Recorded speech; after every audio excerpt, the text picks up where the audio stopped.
All right, so give me a thumbs up if you're seeing the screen presentation. All right, good. So you guys know how this works, but last time we had a pretty big turnout. I think we had like 10 people in the second session of last week. And I got some comments. And again, Sarah, this is not from you. I got comments from somebody else about me recording these. So I put the disclaimer also in the announcements. And I just wanted to make sure that everybody knows I'm recording these sessions so I can post the replay. And I'm only going to be posting my presentation portion. All of the discussions will not be posted. Now, occasionally I may take, if we have some really good discussions, I may take clips of that and reuse that in a podcast or on my YouTube channel, but I would blur your image unless I asked you and you approved in advance that I could use your name and use your image for part of the discussions. So this is just a disclaimer because it was brought up during the last event where somebody wasn't comfortable the fact that I'm sharing my recordings, and so I decided to do this disclaimer. And as you all know, we try to have full participation. So I'm going to ask you some questions, and what I want you to do is, if you think about it, you can either do it now, and you can also type it into the chat. When we get into the discussions, we want to talk about these. So today, as you know, the topic is goodwill extraction, which is another way to imagine the perceived corrupt and bad behavior of people that you work with in China.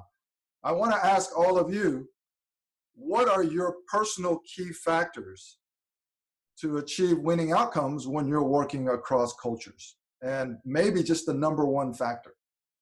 Whatever you think it is, you can just type it into the chat. And if, like Alberto, if you've been doing business in China for so many years, probably it's gotten easier as you've gained more experience, you've gained more knowledge, you've gained more insights.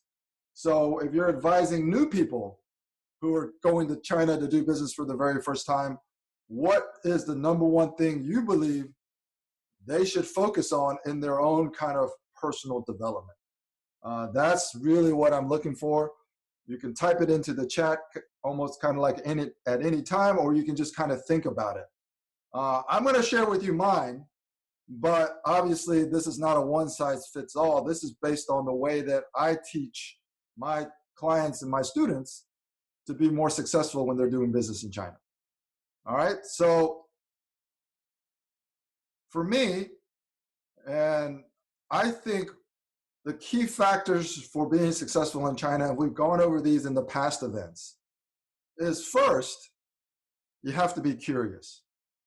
Okay, so one of the things that us older people lack, especially when we are successful in our careers and now we're going to a new country and we're doing business, is we lack curiosity on what's different, because we have this embedded belief system on what we think is appropriate and what we think would work. But sometimes when we foreigners go into China, we don't try to imagine why other people do things and behave the way they do. We just judge them, which is terrible. The second is you have to be open. Okay, you have to be open-minded, but you also have to be flexible in the way you work. So a lot of us Westerners, we have very strong convictions in our principles and what we think are our quote-unquote values and moral values. My advice when you go to China, because it's different, is always to have a little bit more flexibility, a little bit more open-mindedness. And the third thing is, my goal is all of us experience these disappointments when we're doing business across cultures. Things don't turn out the way they should. People don't behave the way they should. What I want people to do is I want them to reimagine their disappointment. Okay. And another way to say that is we don't use enough imagination in a positive way to explain other people's behaviors. So I see Liam and Alberto has added stuff in there. We'll get to these when we get into the formal discussion part. And the whole goal of everything that I'm doing in the book that I'm writing is, I think if you can be curious, you can be open, and you can reimagine your disappointments, you're going to be able to transform the daily grind of doing business in China. And a lot of foreigners that I talk to just think that doing business in China is a grind. It's frustrating. Communication is tough. And I think if you can adjust your mindset, you can achieve strategic breakthroughs, and ultimately every challenge that you encounter can actually be a win. And again, that's how you define win. If you stick with your own definition of success, then it's going to struggle. But if you reimagine what success means over the long term when you're working with Chinese partners, then you can achieve perhaps something different. So the agenda, I'm going to try to go through really quickly the mindset stuff. In fact, in the next event, we're probably going to just skip it all together. But I think getting everybody in the right mindset and the right frame of mind is really important. We're going to do the case study, which I call lie, cheat, and steal, which is what happened to me my first time doing business in China. And we're going to figure out how do we reframe that, or how I could have actually achieved a different or a better outcome through this case study. All right, so when we interact with people in China, and there's no Chinese people on the call. It's interesting, the last call last night was all Chinese people. So this one is all non-Chinese people. So when we interact with Chinese people, or vice versa, we struggle, most of us struggle to communicate effectively. And if you're doing business in China, or you're advising other people how to do business in China, one of the things is we worry that critical tasks and sensitive information, we cannot trust local Chinese people with critical tasks and sensitive information. This is not only happening at the individual level, but it's happening at the geopolitical macro level. As you all know, the US has just banned TikTok and WeChat. So what is that going to mean? And we're not going to talk about that here, but I'm going to have other China experts talk about that in future events, because I have some other experts who are really experts in the technology and innovation side as far as it relates to China. But the thing that we all want to keep in mind is that trust in China begins with something that's called goodwill. In Chinese, obviously we know it's 诚意. But what most Westerners and foreigners don't understand is goodwill means something different than they currently imagine. So when we talk about this to most Americans, again, I always use Americans as the reference point because I'm an American. Americans think goodwill in China is corrupt because it involves the exchange of money or something like that, or giving something under the table.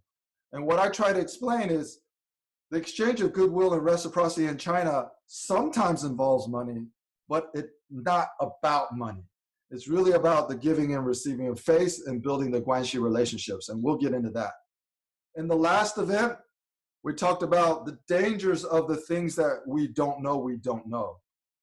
One of the things we have to recognize as foreigners going to a different country is it doesn't matter how much we study in advance, there are always going to be things that we don't know. We're not going to go over these in this event, but these are the things we went over in the last event. But what's really important is the things that we think we know that are actually false within the cultural context of China. I call these false known knowns. I think these are even more dangerous than the things we don't know, okay?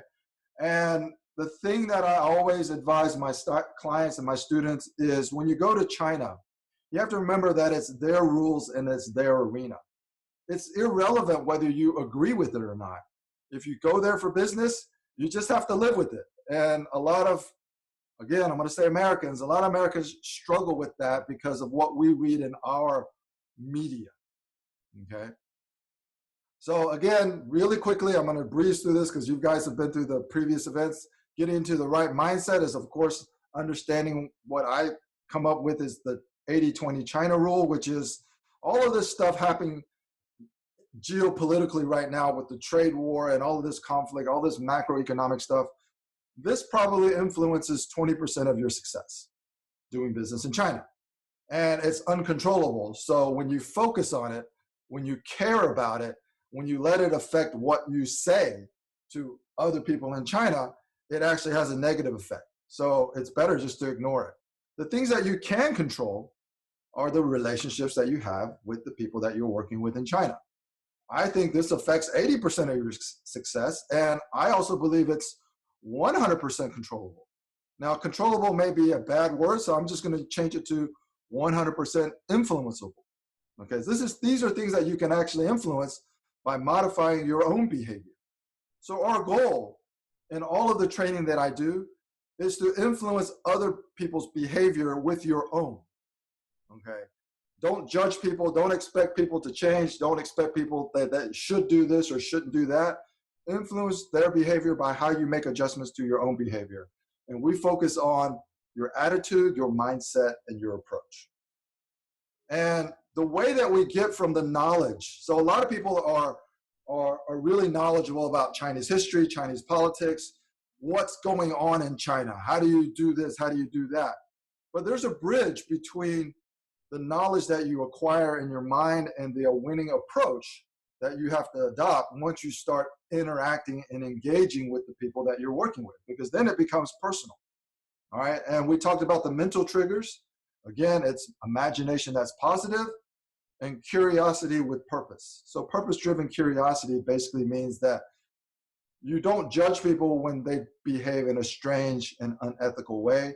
You're curious on why they do that, and you try to put it in the proper cultural context, and you also try to put it in the proper time context, right?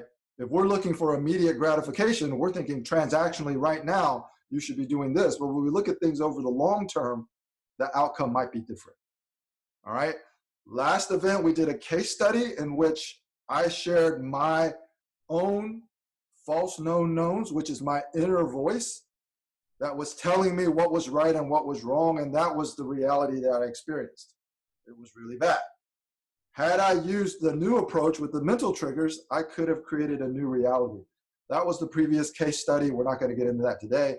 Today, we're going to talk about an alternative view of Chinese corruption. So when I say the majority of Americans, the majority of people in Western Europe, Australia, New Zealand, Canada, because of what we read in the media and sometimes because of our past experience doing business in China, we have this perception that Chinese people steal and they are corrupt.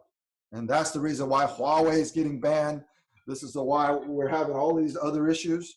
So this perception actually hampers or it makes it more difficult for us to achieve our goals in China. And I'm going to break that down and tell you why. Okay, so I'm going to share with you my first experience doing business in mainland China in 2004, with the caveat that China has changed a lot since 2004. Okay, we're not talking about big companies like Alibaba and Tencent. We're talking about traditionally state-owned, Chinese state-owned enterprises, or more traditional manufacturing, industrial businesses that still exist, and a lot of people still work in those industries. You just don't hear a lot about them in the news because they're not as glamorous.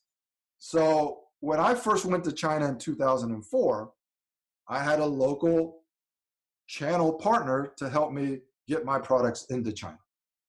Okay, and what happened was he ended up siphoning products through the supply chain to resell them back to customers. He registered our company trademarks in China with malicious intent.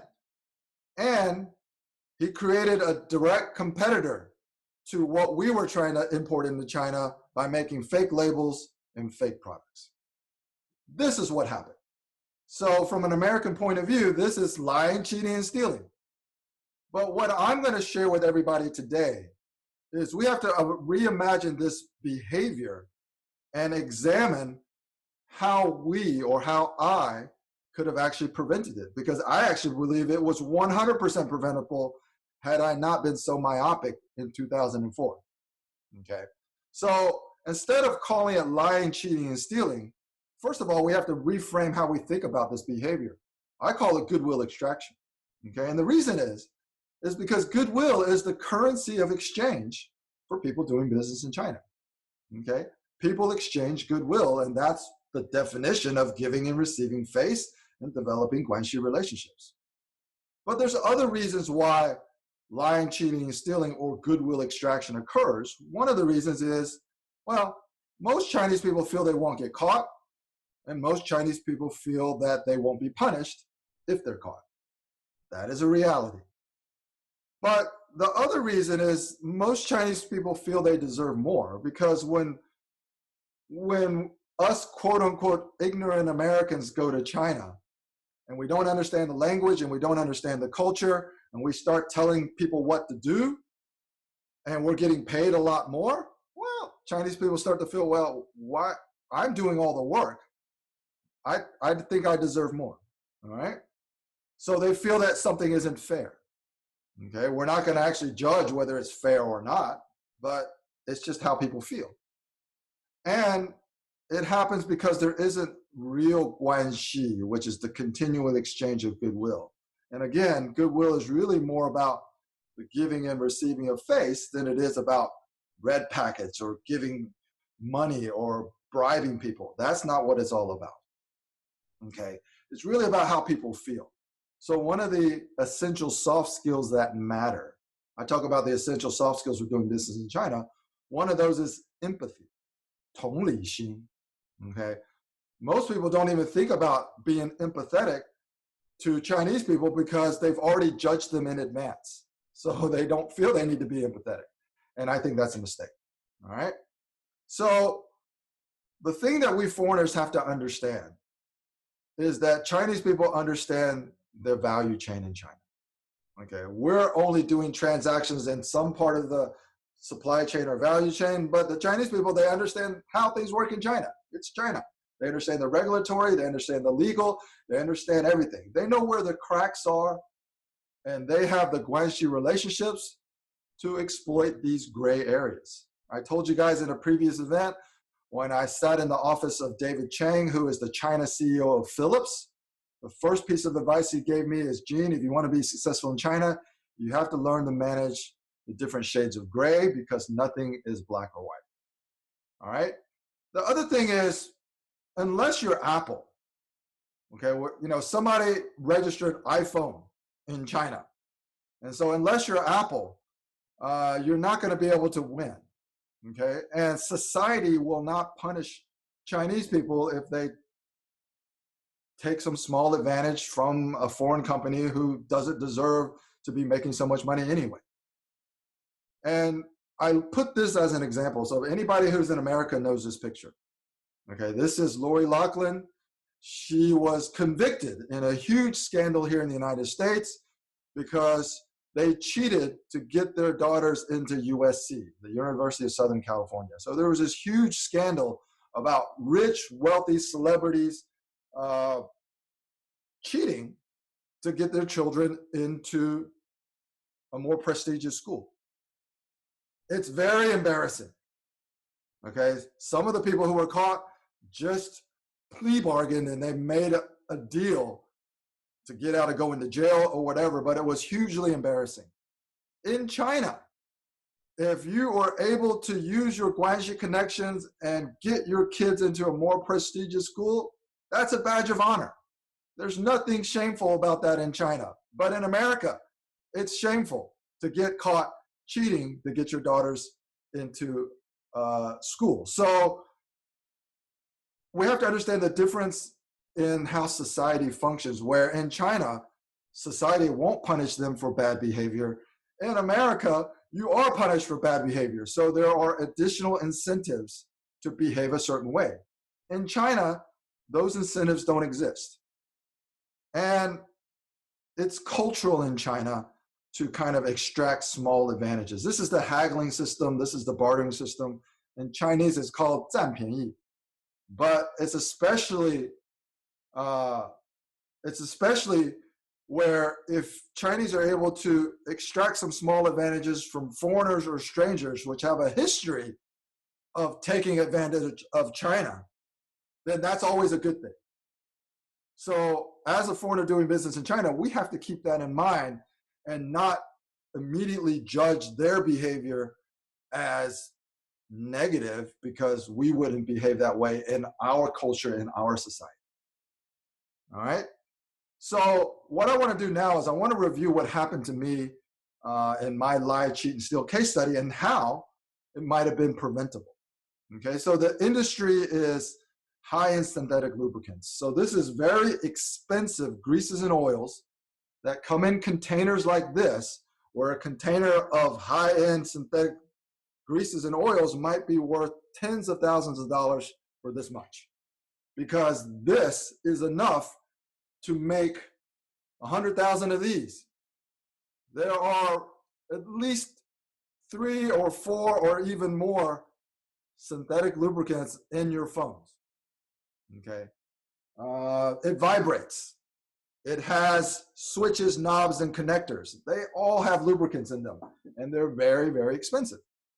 Okay, so my mission, because I was working for an American synthetic lubricants company, was to establish the sales channels, the design and selling, the distribution in mainland China, and also to manage channel conflict.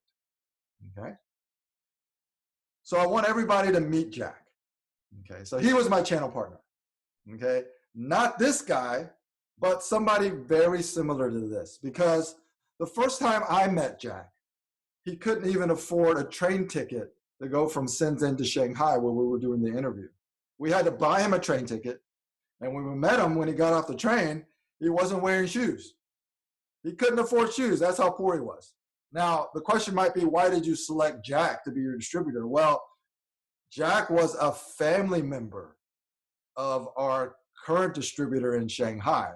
So at that stage, it was more important to find somebody that you could trust, train them as a white, a blank sheet.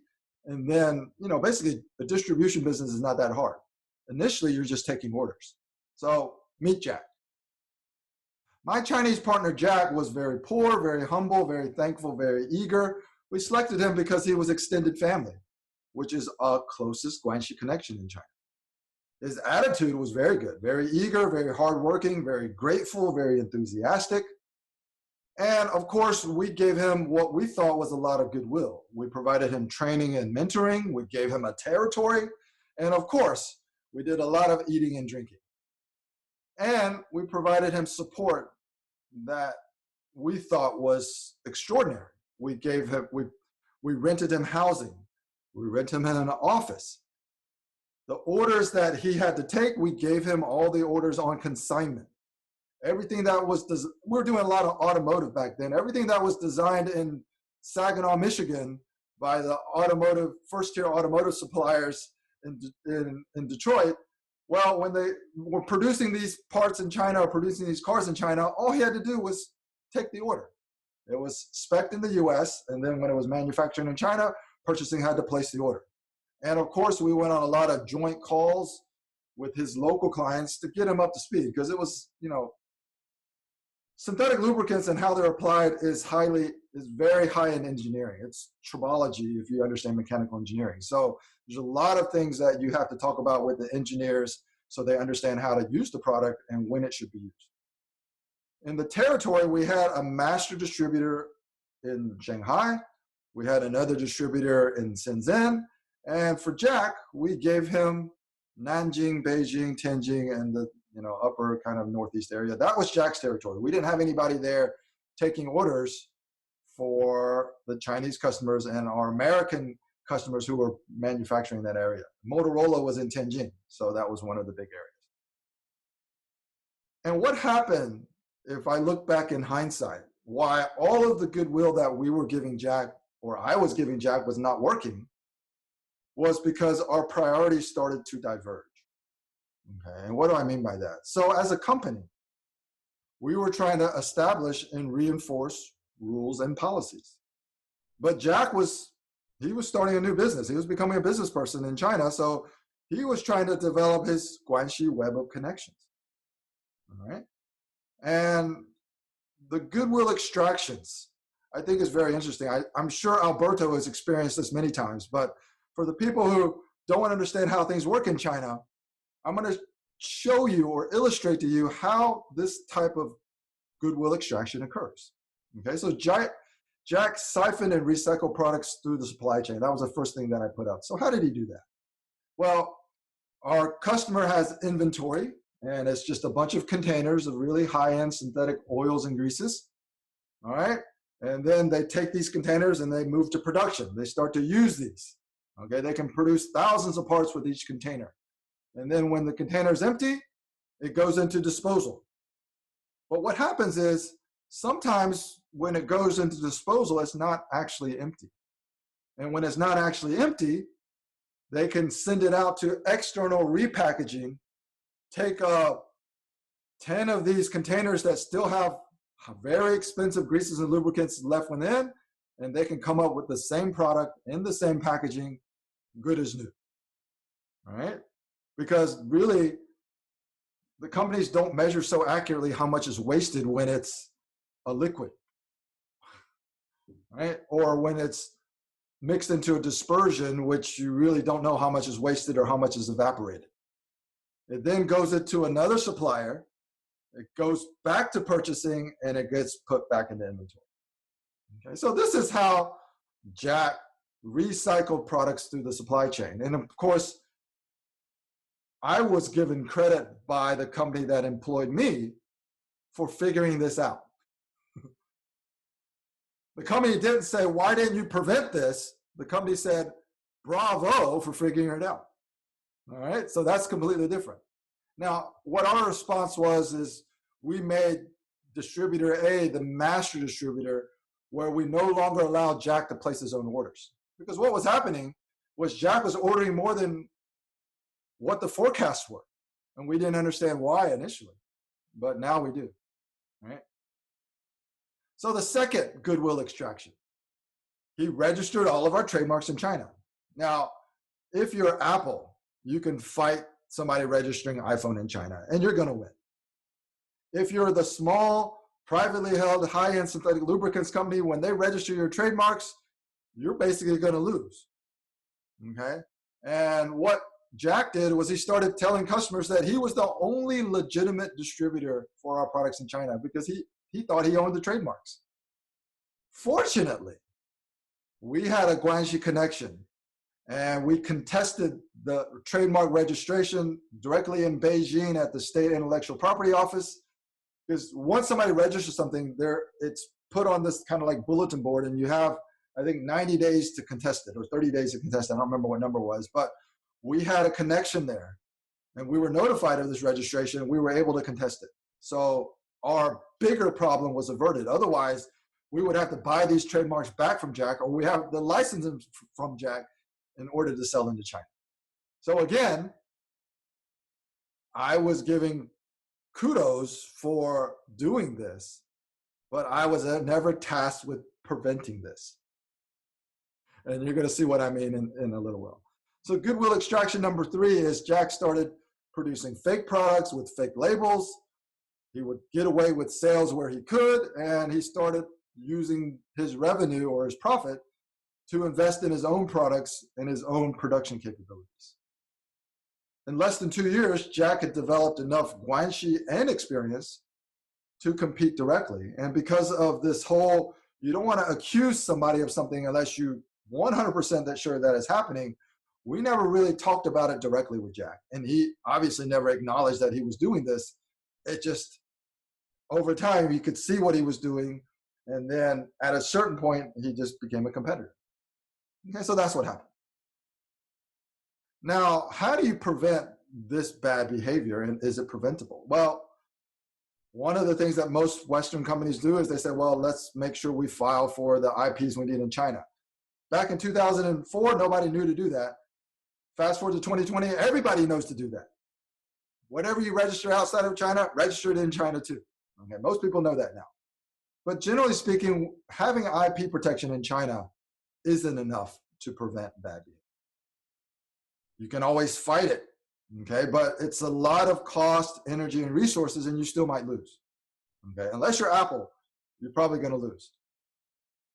You can obviously try to find the right partner, but the question is, finding the right partner in the beginning and working collaboratively with the partner and developing the right Guanxi relationships, that's something different. You're never gonna find the right partner when you start a relationship.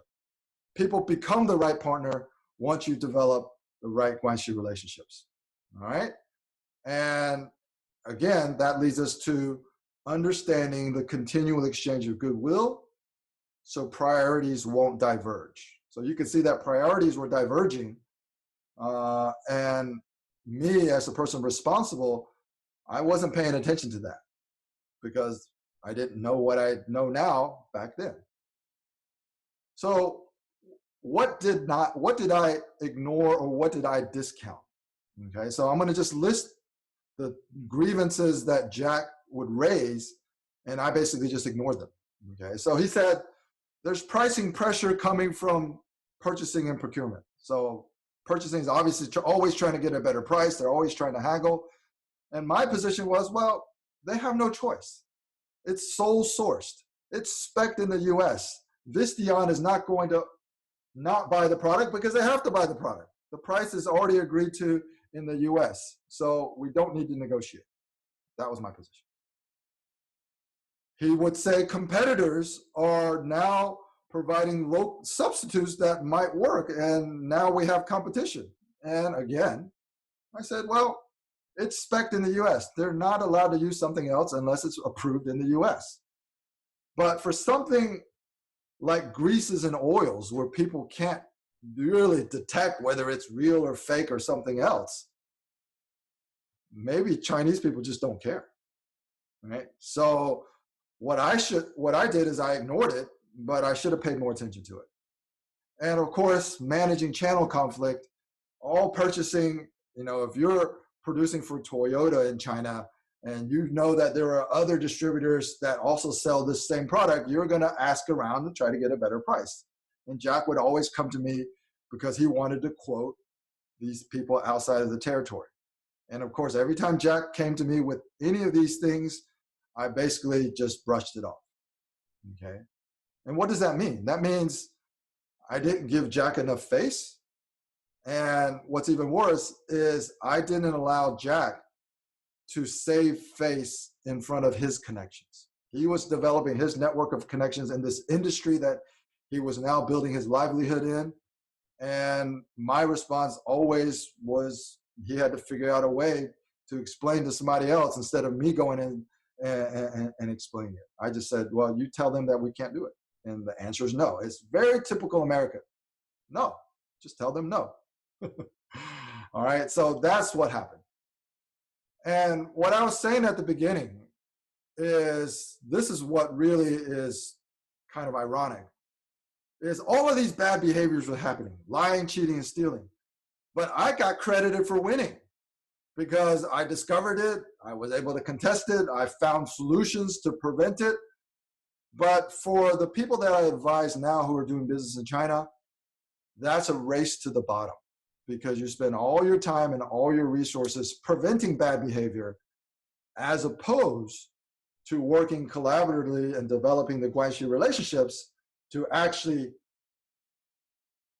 achieve something extraordinary with the person that you're working for. Okay, Chinese people are very hardworking, but they're also very, very talented and very, very creative. And they can figure out ways to get things done. Most of the time, they have to figure out ways to get things done because you don't understand how they do things. By understanding how and why they do things, you can work together to actually achieve what I think are extraordinary results doing business in China. And that's by rethinking corrupt behavior as goodwill extraction.